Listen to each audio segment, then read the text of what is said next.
Quite often we'll get a question like, who are the 10 kings in Revelation?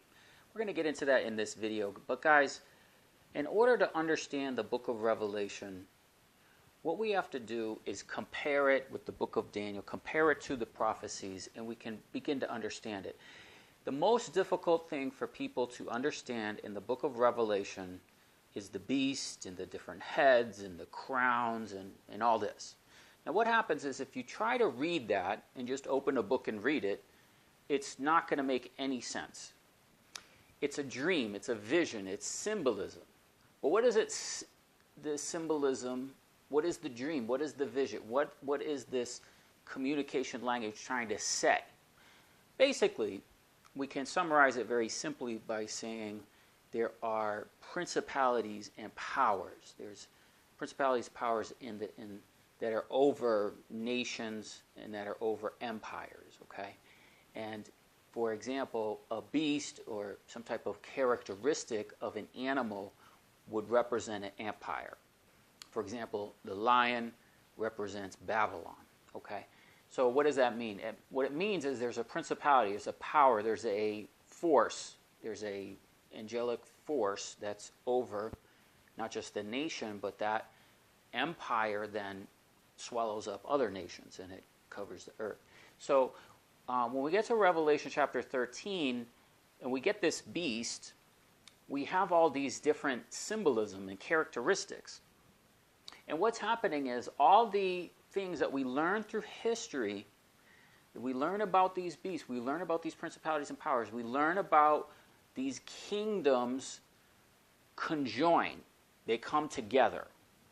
Okay, throughout history there's this one empire, there's, let's just say, Egypt, and then we have Babylon, and then we have Persia, and then we have Greece, and then we have Rome. But then we have this characteristics of all of them together in Revelation 13. So how do we understand? We have to break them down. There's meaning and symbolism behind every aspect of that. So you can understand this. So we're going to take a broad stroke. We're going to, instead of just going on just one detail, we're going to do a broad stroke. We're going to overlook the whole beast characteristics, comparing the book of Revelation with the book of Daniel so you can understand it.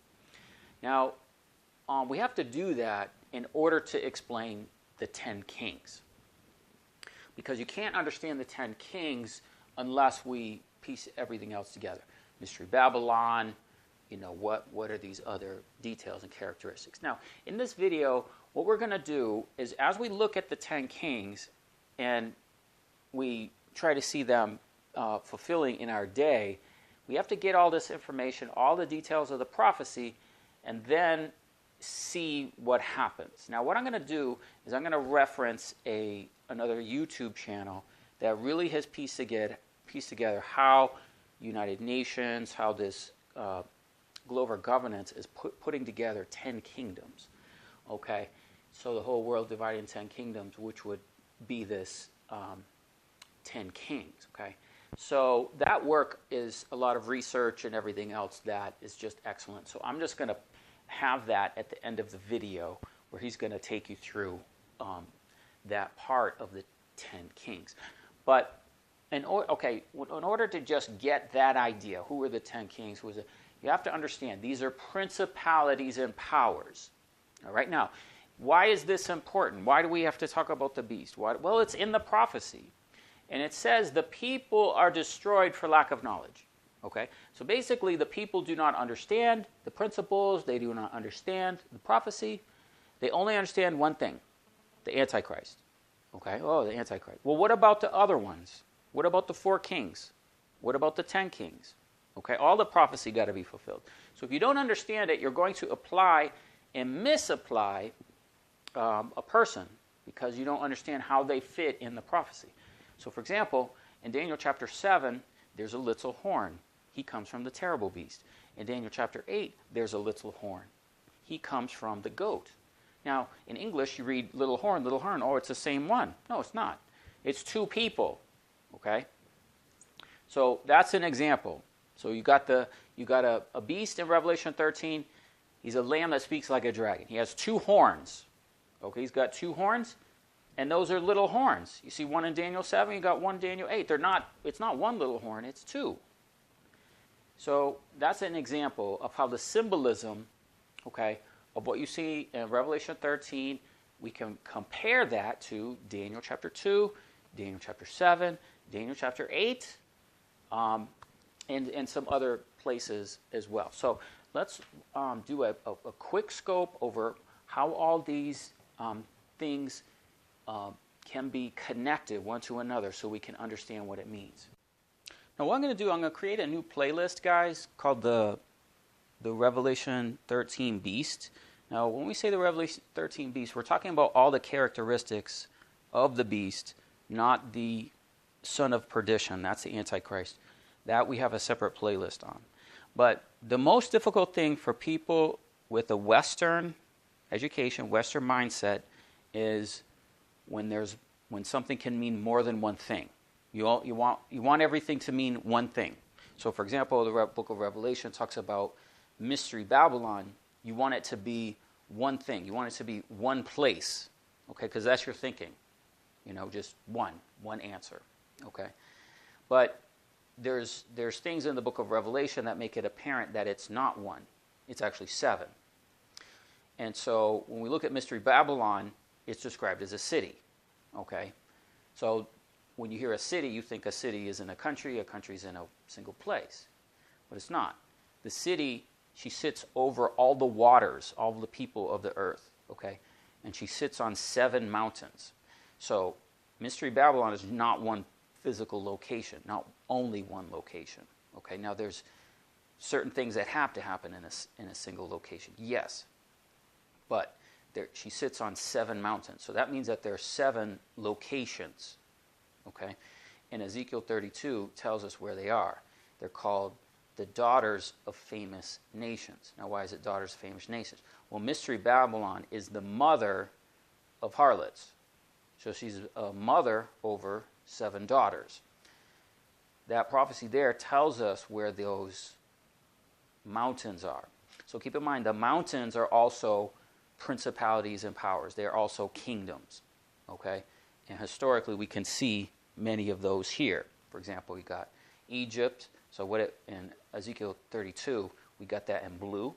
Okay, so you got Egypt, Asher, Elam, Meshech, Tubal, Edom, Zidon.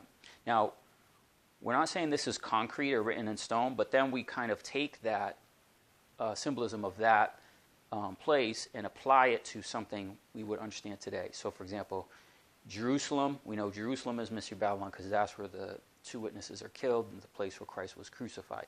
So Mystery Babylon has to be Jerusalem, okay?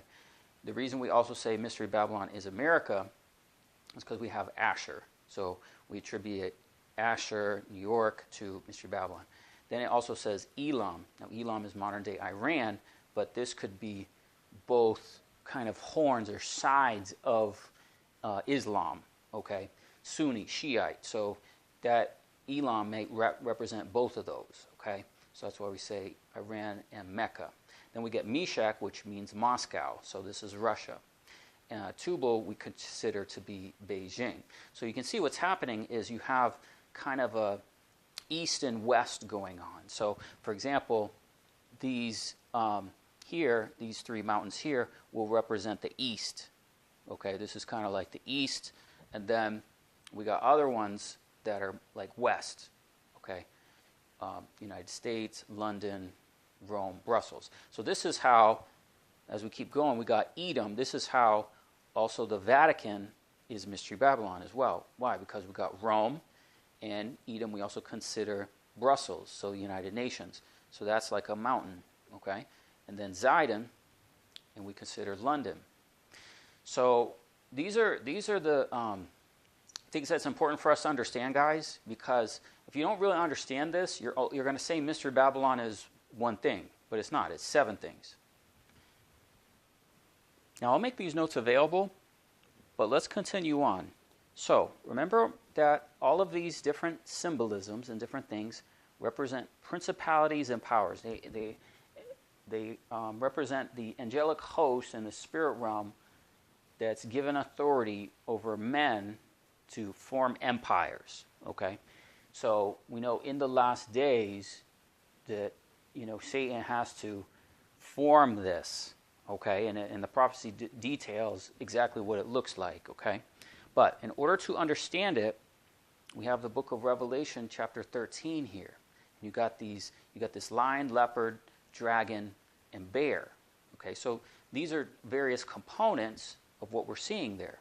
We also see other things like the 7 heads and 7 crowns. So let's just mention that real quick. You got, it says 7 horns, 7 heads, and 7 crowns. So 7 crowns is a point by which authority is given. Okay, of course these are 7 mountains. So what will happen is at different points, I believe Revelation 13 will say that there are 10 crowns. Well, the 10 crowns mean that the 10 kings have their authority. So what you have is you have a head, okay, and then you have a crown. So a head represents a king, and then you have a crown, represent the point by which the king has authority, okay? Now there's other expressions that it's really important for us to understand. For example, in Daniel chapter 2, Daniel sees a great statue. Nebuchadnezzar has a dream. Daniel interprets the dream and he tells him what it is. It has a head of gold, it has chest and arms, silver, a waist of bronze, and iron legs. So here you can see head, chest, arms, waist, legs. So in Daniel chapter 7, it details 4 kings: lion, leopard, terrible beast, and a bear. Okay? So what we can see is that through Revelation 13, that the location of the head, the chest, waist, and legs are attributed to these characteristics of the animals. For example, Revelation 13, it has teeth like a lion. Well, it has a head of gold. So that lion is clearly connecting to Daniel 2, Daniel 7, and Revelation 13. And it has in Revelation 13, it has a body of a leopard. So we see a leopard, Daniel 7, and chest and arms, silver, in Daniel chapter 2. The dragon gives him his seat. That's his waist. Okay, you got a terrible beast, Daniel 7, and you got a waist, bronze, in Daniel chapter 2. And then in Revelation 13, you have feet as of a bear. So the feet as a bear, you see a bear in Daniel 7, and legs in iron in Daniel chapter 2. So what begins to happen is these various characteristics and locations are expressed by kingdoms. Okay, so if we go back in time, we have the gold, and you have Babylon. You have silver. So this is the interpretation in Daniel 2. This is what he said. He says, "You, Nebuchadnezzar, are the head of gold." So you got the head of gold. He's the lion, and that's Babylon. He said, "A kingdom will follow you." That's Persia. So Persia follows silver, bear. So remember before we saw Elam, Meshech, Tubal. So that's the east. So the other thing is, keep in mind these 10 kings, and when we look at these kingdoms, think east and west. We can relate to that in modern times. So Persia, east, and that represents the bear. And we have brass, we have a leopard, that represents Greece.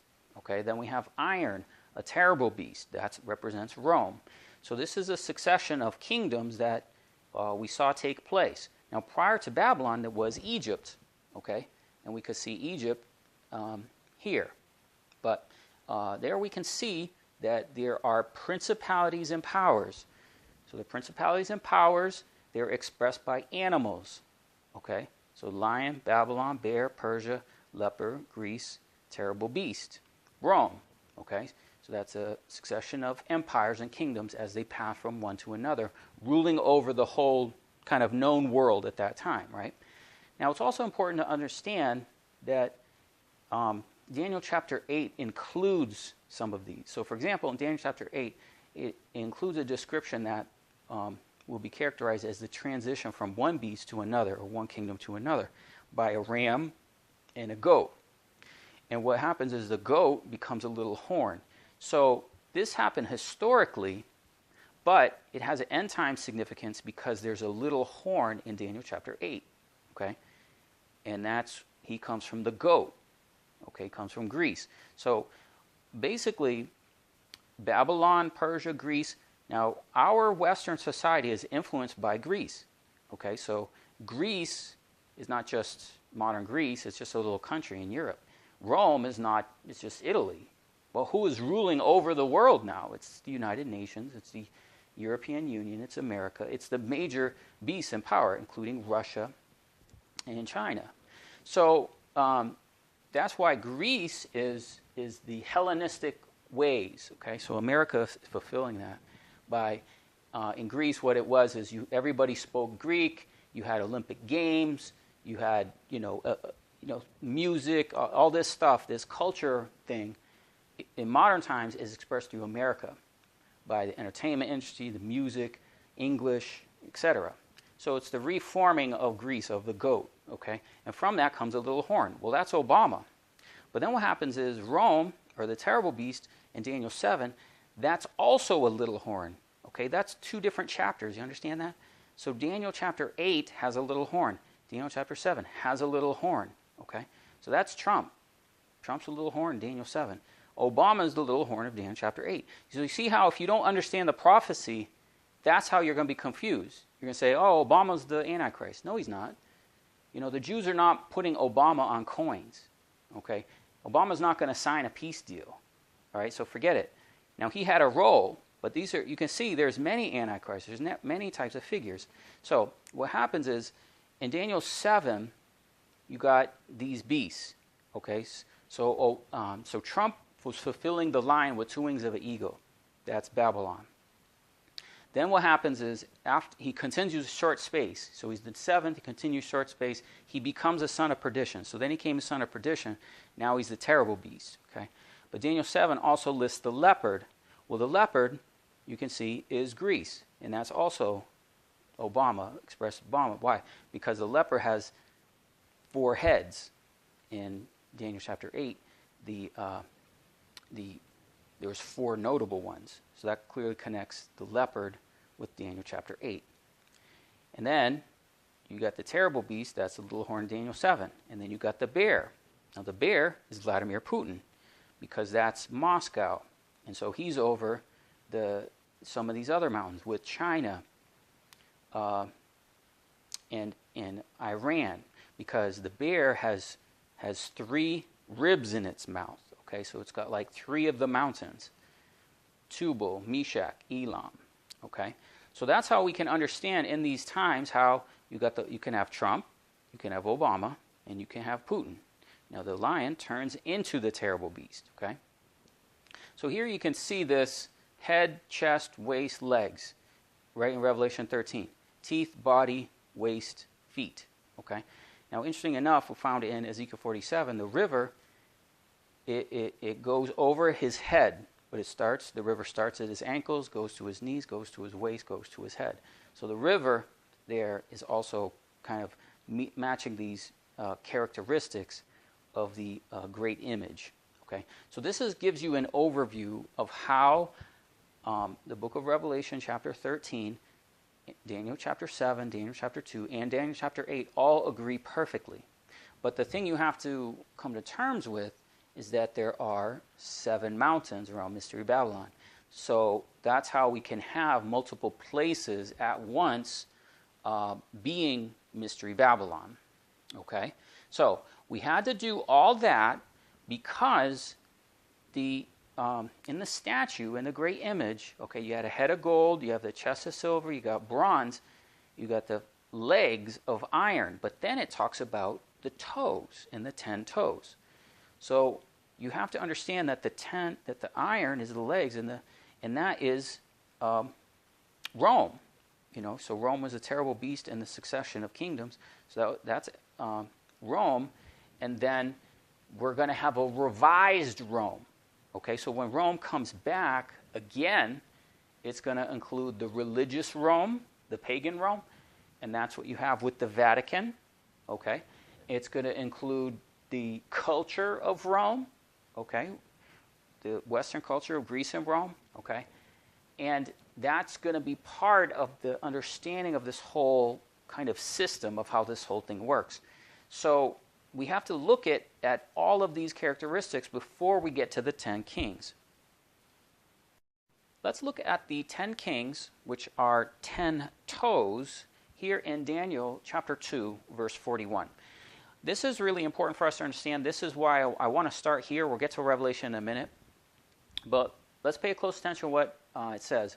Whereas you saw the feet and toes were part of potter's clay and part of iron. So now what we're getting is the feet were iron. Remember how we saw the feet were iron? Okay. But it's got toes like potter's clay, and they're a mixture of clay and iron. And the kingdom shall be divided, but there shall be in it of the strength of iron, for as much as you saw the iron mixed with miry clay. So we have a mixture going on. And as the toes of the feet were part of the iron and part of the clay, so the kingdom shall be partly strong and partly broken. Okay, so we know these are the 10 kings. We'll get to that in a second. But whereas you saw the iron mixed with miry clay, they shall mingle themselves with the seed of men. Okay, now, so what it's saying here is you got clay and iron. You have different types of DNA. Look at it that way. So this mingle themselves with the seed men. This is Nephilim. So this is the serpent seed. Okay, so these toes, these 10 kings, they're serpent seed. They're Nephilim. They're not human. Okay, but they shall not cleave one to another, even as the iron is not mixed with clay. So that's what it means when it's talking about they're mingled themselves with the seed of men. But let's remember, they came from, or they stemmed from the iron. The iron is Rome. So this is some people will call it a revised Roman Empire. That's correct. And that's this kingdom. And from that kingdom, there's 10 toes. Now, with all of this, guys, even if you don't understand all these details, what I want you to understand is this, is that in the days of these kings, of these 10 toes, shall the God of heaven set up a kingdom which shall never be destroyed, and a kingdom that shall not be left to other people, but it will break in pieces and consume all these kingdoms, and it shall stand forever. That's Jesus Christ. He is this stone. He's going to destroy all these kingdoms, guys. Okay? So don't be afraid of these kingdoms or anything. For insomuch as you saw the stone was cut out of a mountain without hands. So Christ is this stone that broke in pieces the iron, the brass, the clay, the silver, the gold. The great God has made it known to the king what shall come to pass here thereafter. The dream is certain and the interpretation is sure. So it is Christ that is the stone that's going to destroy all these kingdoms. Okay? He's going to set up this kingdom of heaven. He's going to set up the millennial reign after Armageddon. So this is Armageddon when he destroys all these kingdoms. Now, I don't want you to think that the 10 kings are all just happy and everybody is getting along. This is leading to Armageddon. Now, we're here in Genesis chapter 14, and there's a Armageddon-like situation that takes place with all the known kingdoms of that time. They go to war against over trade routes. So we can see the same thing happening today over trade and everything else between East and West. But basically what I want you to know is that there were 4 kings, okay, against 5 kings. So you hear Sodom and Gomorrah. This is before Sodom and Gomorrah is destroyed. So these represent the 10 kings. Why? Because the little horn comes out of the 10 kings. So this is the other 9 kings. And what happens is they're fighting one another. So think of this as the fight against East and West. Okay? And this is what we can see in this day, this kind of Cold War, this, United States, NATO against Russia, China type of thing. Okay? So we see the same type of thing expressed through this time of Abraham in Genesis 14. And I want you to notice right here, see what it says, in the 14th year. So we're showing you the timeline, and in the timeline, the 14th year is Armageddon. So this is a type of Armageddon. But just like we saw the Lord Jesus destroy those kingdoms, so does Abraham. So here you see Abram, when he goes to war. After they fight each other, he goes to war. He takes 318 men. Okay, 318. This is the elect. This is the small amount of trained servants necessary. And he destroys them. Okay, he destroys them. And I want you to notice what happens.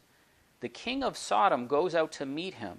Okay, so when you get victory in the spirit realm, the devil always comes and make deals. So the king of Sodom tries to make a deal with him. He says, no, get out of here. Then what happens is you get Melchizedek. So then Melchizedek comes, king of Salem, brought forth the bread and wine. He was the priest of the Most High God. So you have to be careful trading with the devil, trading with the enemy when they try to make deals with you. Okay, but here what you can see is Abraham defeats the army with a small number of people as a type of Lord Jesus Christ when he comes back and destroys the 10 kings and the battle of Armageddon. Now we see these 10 kings expressed as 10 horns in Revelation chapter 17, verse 3. You saw the woman sit on the scarlet-colored beast full of names of blasphemy, having the 7 heads and 10 horns. So these are the 10 kings. Here you can see Mr. Babylon, the mother of harlots. Okay, so she's the mother. Then in verse 12, it says, the 10 horns which you saw are 10 kings, which have received no kingdom as of yet, but receive power as kings 1 hour with the beast. These have one mind, and they shall give their power and strength to the beast. Now, make no mistake, these will make war with the Lamb, and the Lamb shall overcome him, because them, of course, he is Lord of lords and King of kings. And they that are with him are called chosen and faithful. This is the Lord of hosts' army, but this is the war going on. So these 10 kings are going to war against the Lamb. Make no mistake. That's exactly what they're doing. That's what all of this is. Now, the 10 horns which you saw upon the beast, these shall hate the whore, and make her desolate and naked, and shall eat her flesh, and burn her with fire. Why? For God has put in their hearts to fulfill his will, and to agree and give their kingdom unto the beast, until the words of God are fulfilled. So the prophecy is dictating everything that's going on. Okay? So that's what's, and you can see here, the woman which you saw is that great city which reigns over the kings of the earth. So these 10 kings will make the woman desolate. They'll turn on her. In Daniel chapter 7, verse 7, and after this I saw in the night visions before, fourth beast, dreadful, terrible, strong exceedingly. It had great iron teeth. Okay, remember what was iron? Rome. And it devoured and broke in pieces and stamped the residue with its feet. The beast had feet like a bear. It was diverse from the other beasts that were for it, and it had 10 horns. Okay, remember how in Revelation we just read about the 10 horns. Okay, these are also the 10 toes, which we showed you already. I considered the horns and beheld there came up among them a little horn, before whom there were 3 of the first horns plucked up by the roots. I have beheld in the horn were eyes like a man and a mouth speaking great things. Okay, so now from those horns comes a little horn. So this is the little horn of Daniel chapter 7. We see the 10 horns also in verse 20. And of the 10 horns which were on his head, which came up before 3 fell, and of that horn which had eyes and a mouth that spoke great things, whose look was more stout than his fellows.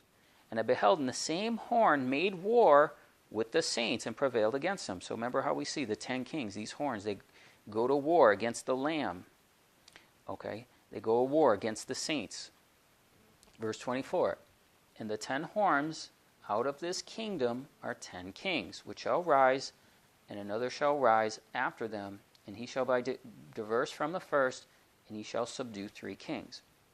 So these are the 10 horns, which we can see here are clearly the 10 kings of Revelation. But The judgment shall sit, and they shall take away his dominion, consume and destroy to the end. And all the kingdom and dominion and the greatness of the kingdom of the whole heaven shall be given to the people of the saints of the Most High, whose kingdom is an everlasting kingdom, his dominion, and they shall serve and obey him or them. So that's already happened. The kingdom has already come. Christ is already seated on the throne. He's already reigning King of Kings. All these things have to transpire, but you can see the kingdom will be given to the people of the saints of the Most High. Glory to his name. We also see the 10 kings in the book of Esther, chapter 9, and verse 7. Haman has 10 sons. The 10 sons of Haman, we know Haman is the Antichrist, okay, the enemy of the Jews, and then they're listed, okay. So we do have another video on the Haman, the 10 sons, sons of Haman, which we can also see represent the 10 kings.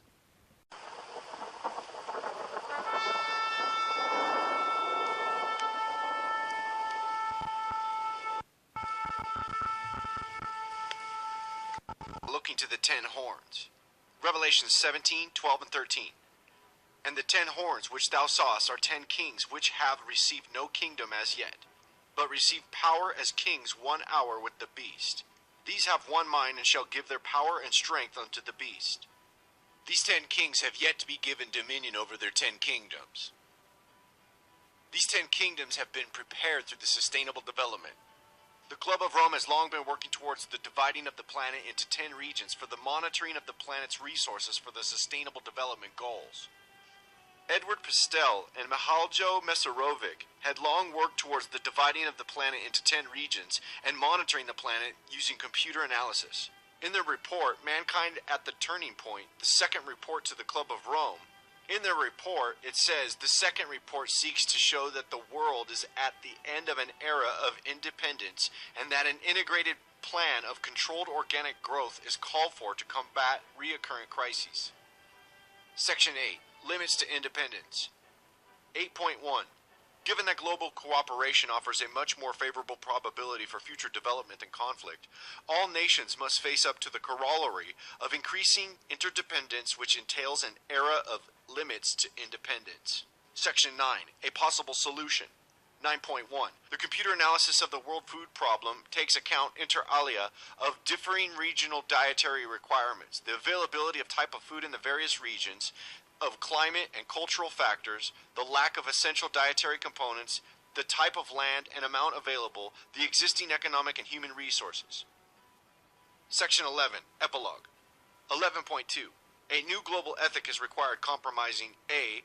Individual awareness of membership of the world community, B. Responsibility in the use of material resources, and C. A harmonious relationship with nature. In William Cooper's book, Behold a Pale White Horse, released in 1991, there is a Club of Rome report that talks about the 10 divided regions, and specifically mentions Pastel and Mesarovic as the authors. This map released in 1991 is very similar to the map released in 2009 in the Sustainable Development Report. Pastel and Mesarovic is also mentioned in the book Crisis of Global Sustainability by Tapio Kaninen. The Birth and Evolution of the Club of Rome on page 11 talks about the 10 divided regions. In the book Integrated Global Models of Sustainable Development Volume 2, edited by Akiri Anishi in 2009, on page 107, it details these 10 regions. Taking into consideration that the climate change issue is of genuine global character, we need another technologically detailed energy model, which covers all world regions on the globe. In response to this specific need, on the basis of New Earth 21 model, Dynamic New Earth 21 model has been developed with the basic framework described in the following sections. The technological potentials are often constrained by regional factors such as sectoral structure of energy consumption and the availability of natural resources. For a logical and consistent technology assessment, it is necessary to identify energy systems of different world regions. Dynamic New Earth 21 was formulated as a multi-regional model, and the whole world is geopolitically divided into 10 regions as seen in Figure 1. The Global Innovation Exchange.org suggests the system change for Professor Akiri Anishi's model, creating Electronic United Nations, EUN. Paris Climate Pact in December 2015 was a historical success with 195 nations pledges to reduce the greenhouse gases warming. Their pledges need to be improved significantly with rigorous simulation studies as interlinking their models together via broadband internet as forming the Electronic African Union and ultimately the Electronic United Nations. This will provide regular and transparent global cooperation with collective and shared responsibilities in democratic fashion. The goal here for the sustainable development is to make every individual accountable for both their environmental impact and their economic impact in the 10 regions, and to have them tracked by artificial intelligence. The Club of Rome has been working directly with the Vatican on these projects to implement the Mark of the Beast over the 10 zones including over India, China, and Russia. Once these 3 regions realize they have economically been cornered and subdued, they will turn against the beast and the G7. Revelation chapter 13 verse 1. And I stood upon the sand of the sea and saw a beast rise up out of the sea, having 7 heads and 10 horns, and upon his horns 10 crowns, and upon his heads the name of blasphemy. The 7 heads of the beast are the 7 kingdoms known as the G7: Italy, France, Germany, Britain, Canada, Japan, and the United States. Revelation chapter 17 verse 9. And here's the mind which hath wisdom. The 7 heads are 7 mountains on which the woman sitteth. These 7 mountains are 7 powerful kingdoms. Likewise, God called ancient Babylon a mountain because it was a powerful kingdom as well. Jeremiah 51:25. Behold, I am against thee, O destroying mountain, saith the Lord, which destroyeth all the earth. I will stretch out mine hand upon thee, and roll thee down from the rocks, and I will make thee a burnt mountain. This is a part of the regional ID rollout plan using Libra and ID 2020 for the 10 Horns regions. The Sustainable Development Agenda is the goal of mapping out the Earth into 10 regions and monitoring them by artificial intelligence for both environment and economy by mandating the biometric ID implants called the Mark of the Beast. The 7 heads of the beast are the G7 nations, and they are pushing for the lead in the sustainable development for the global economy. This is the platform for the 7 heads and the 10 horns in the prophecy in the book of Revelation. Currently, the Mercy Corps and Kiva are targeting Sierra Leone. This appears that they will release Ebola or some other pandemic and then force people to get the global ID implant chips in the African Union zone to quarantine and track the infected people. This could be done through projects like the United Nations Sustainable Development Partner ID for Africa, the African Union, and the AFRICOM military control over that grid.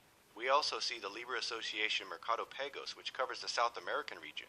This is a part of the control grid to release the digital identity as a resolution to that region.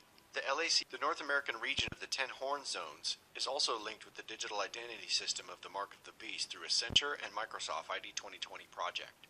Accenture has set up the FEMA systems with the digital biometric exit entry systems for the U.S. infrastructure with the Department of Homeland Security.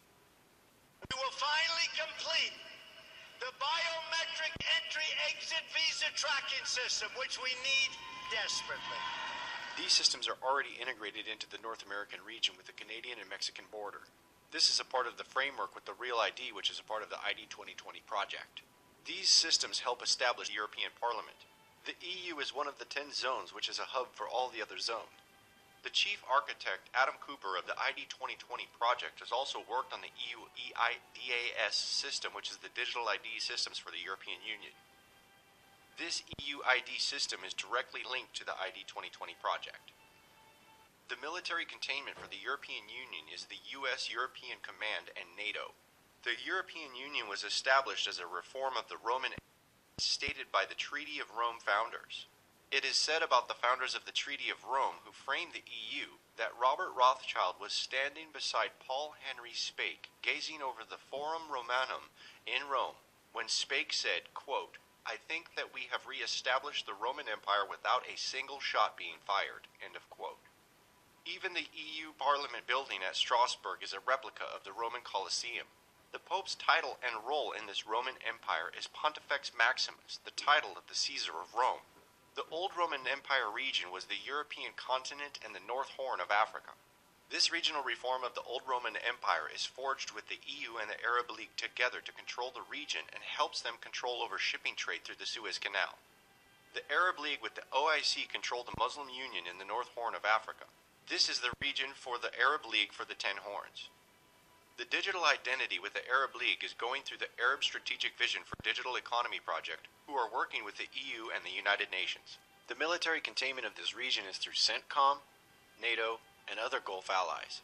The Vatican is also working with the OIC and the United Nations in unification with the Muslim world.